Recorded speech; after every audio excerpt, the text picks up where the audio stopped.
All right, Baker and Molasses at the movies. We're at 500 Televast Road, Sarasota Cinematheque. And we're going to talk about Greta Garbo, and this is a screwball comedy.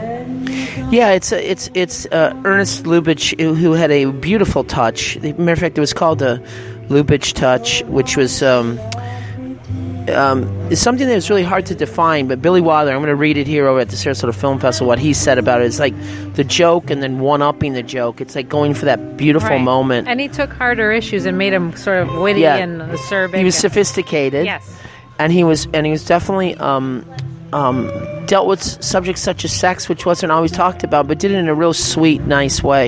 Okay. I think one of the most perfect films, and not that this isn't a good film tonight, comes from the greatest year in the history of Hollywood, 1939.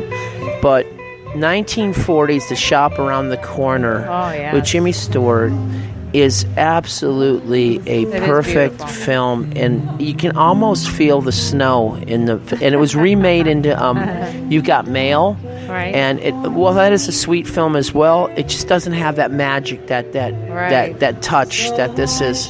So I'm always excited to kind of see these on a big screen. Yeah, me too. And Greta Garbo, of course, who was a reclusive in her final days in New York. That's what I was going to say. I have three things in common with her. I want to be left alone. I can't cook. Yeah. And the third thing... But you have been married. Shoot, you're right. Yeah. Oh, and I retired early. Yeah, but she had 36. Let me ask you, you get $132 million that you're going to leave somebody? Because if you are, I'm interested. Okay. Put me... I'll go find some money, I promise. She left $132 million to her niece. Wow, it's better than her dog. Yes. But just Helmsley. But you got the quote right. A lot of people say, "I want to be alone." I want to be alone. So I want to be left alone. She said, "There's a difference." Yes, there is a difference. Right. And she died. 85, I think, or 80. Yeah, I think she made 85. She was an interesting lady in the sense that she bridged the silent era and the sound era. In the first film, Anna Christina talked about, it's a Garbo Talks. Right. And then this film tonight that we're talking about is Garbo Laughs, is the big headline. Oh, cool. Which Ernest Lubitsch, and beautiful face though. I mean, it's amazing that she only performed for a little while, but yet she's like a legend. And and Madonna's song Vogue, right? Oh yeah. Greta Garbo and Monroe. Oh Dietrich and DiMaggio. Yeah, that's great.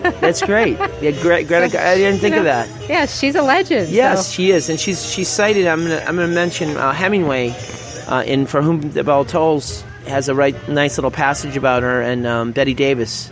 I'm going to talk about. Nice. She's just iconic, and one of the great faces. I mean, you see her in Grand Hotel. You see her in some other films. But she was alone. She never married anyone. Right. She never had any children. She had a lover, John Gilbert, who was a silent movie star who lost his career. Okay. Really, because his voice was terrible. I like my men silent too. Just. Oh, you're tough. Roxy, I'm getting an edge. You're giving me you're an uncut gem, baby. Yeah. All right, speaking of a man that you really like, Robert De Niro. I do like Robert. His father, Senior, painted a picture of Greta Garbo. Yes, his father was a painter, and I think his father he was gay, I think, at some... Really? Is that what Robert's No, I think problem no, I don't know what Junior's problem isn't that. Junior's problem is, I think he's very angry. I know, he's got a chip on his shoulder. Something that happened to him. Something. He needs therapy. And, I know he's all in the politics thing, and I understand that. That's fine, but do it in a nice way. Right. You don't have to be... And I'm gonna tone down. I'm gonna, I'm gonna tone down on my criticism of the Irishman. I'm gonna just back off a little bit. I'm gonna try to watch it again. All right. And I'm gonna see if I can... You can't. You couldn't do it. I tried. I've seen it 2.5 times. I lasted not very long. But are we talking about on this show Oscar stuff or Oscar buzz, or do you want? Well, I don't know. The music's loud, isn't it? What'd you say? Jeez, is that Glenn Miller right here? God, wow. Or as Walken would say, wow. This nice couple I was talking to, yes. Roseanne and Tony. Hi, Roseanne and Tony. They're first-timers in this venue, but they've been to the Opera House to see movies. So. Opera House? All right. Yeah. You've been there. Okay, cool. And they were going to be my surrogate guests. Surrogate guests in case I didn't show up. Like, I wasn't going to show up. No, in case you were delayed. At last, I showed up. Yeah. Well, I don't know. Oscar hopes, dreams. I have some. I know you love. It's getting loud. Wow, it's loud, isn't it? At last. At last. De Niro doing At last. At last. The film is going to end. I love that scene you showed on your show the other day. Right? It was a good Godfather. Scene. Beautiful. Just. And it's so funny. My dad didn't like Brando that much. Oh. I'm like, are you out of your mind? You never get universal 100 though across the board. I tell people that, and that's why it's art, because we all have different tastes. That's why it's art. No, it's why it's art, but it's also. But don't you agree though, Roxanne? She's so loud and good. Don't you agree though? At some point, there is a general leveler. Yes. In other words, if somebody comes up to you and says, and I don't know anything about wine. I mean, I know I buy by the bottle. I look at it. I go, oh, it's a pretty bottle. Chateau Margaux is better than a $5 bottle, Sure. And somebody goes, oh, I can't tell the difference. I can't tell. Well, Come on, right? Yeah. Well, if you can't tell the difference, that's what I get sometimes in film. There is a difference, and it's all about the writing and the screenwriting. Yes. And I'm sorry, you and I'm going to put us in a higher camp where we see great writing in a screenplay, and we say it rather than just like, oh, but we love Martin Scorsese. No, it doesn't cut it. Yeah, now I want we love Steve Zalian. It doesn't cut it. Yeah, Steve Zalian, and I mean, it's they've like done great work, but doesn't mean every work they do. No, is great. right? Do you write everything you write? Some of my stuff is lacking.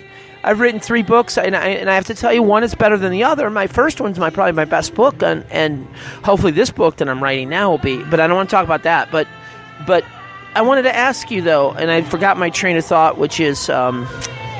Screenwriting but that's all right. Steve Zalian. Steve Zalian. Yeah, you just because somebody's done good work, you hit all over that. Right. Doesn't mean they get a pass every time. And that's in Marty Scorsese. I mean, my expectations were so high for that movie. But I think time is the great judge, though. Yeah. Time will be this film here. I'll be interested to see because it's 81 years old. Wow. It's 1939, and people will think maybe it's a little dated but there's a sweetness, and I don't think people are as sweet as they used to be. Right. So they can't can't relate to things. There's a niceness that is missing in some especially this era, this golden era of Hollywood. I'm excited about screwball comedy because I need comedy in a big way. Yeah, you need comedy. So you're good though, and you're working on your screenplay, right? You're still working on it. You're back at attacking it. Yes, and I'm taking a class at Florida Studio Theater too to kind of kick me into gear. Oh, you are? Good. I need somebody to help me. Okay. I get up and run every day. I don't need anybody, but for creative stuff, I need someone to kick me in the pants. So. Well, let's talk about our project here about the other possible launch of the other part of this show. Yeah. The Baker Molasses Pizza and Sandwich and Hunt. Sweets. Yes, all that. We gotta have some sweets. Yes, absolutely. So, all right. Well, thanks, Gus. Is that it? I guess. So we're gonna do we'll do one next week for the Oscars. Yes, and we're gonna have your big show. Yeah, I think I need to reach out to our boy Harrison. Okay, great. And we'll have an Oscar show next week. Okay. All right, good deal. Fun. Thank you. Thanks, all right, Rox. thank you. All right, bye.